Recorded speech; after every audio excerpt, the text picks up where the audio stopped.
I lost a home to the Valley Fire in 2015 in Lake County, California. The fire was one of those first big mega fires that is now all too common. But at the time, it was completely insane, like fireballs flying through the air.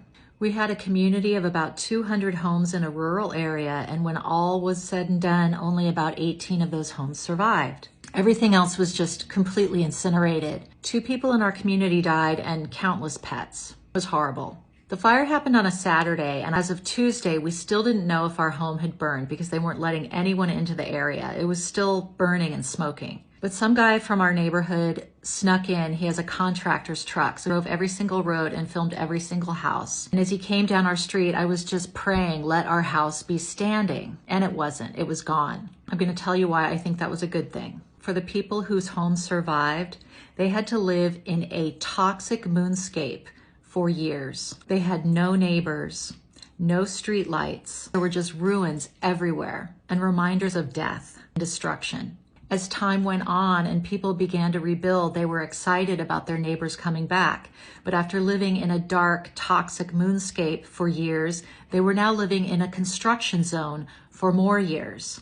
All day long, you had hammering and the sounds of machinery for years. In addition, the folks whose homes remained standing, they had to fight with their insurance companies over smoke remediation, getting their carpets replaced, their walls repainted because the smoke had damaged the interior of their homes. And because their homes survived, the insurance companies were not as amenable to negotiation. It's almost 10 years after that fire, and there are beautiful new homes all over the neighborhood. And while there's nothing wrong with the homes that survive, they're perfectly nice homes, I suspect it must be hard, everyone else having their fancy new dream homes. I love our new home. Our old home was very quirky. It had a ton of character. The second home that's been in our family. And it was a 1-bedroom home. And whenever we had people come and stay, they had to stay in the living room or in this bunkhouse, and everyone had to tromp through someone else's bedroom to get to the bathroom. So it was quirky, but it was fine when our kids were little and we had piles of people staying over. Now that I'm almost 60, I have to say it is super nice for everyone to have their own space.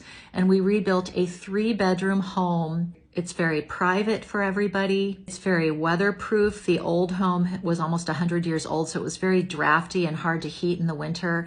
And now our new home is air conditioned, which we didn't have before, and the heating is great. So you can be comfortable in that home all year. I love it. So for those of you who are going through this tragedy and lost your home, I hope I offered a glimmer of hope and a little bit of a silver lining. You're on a very unfortunate, sad journey, but there might just be something very sweet on the other side. Hang in there, LA.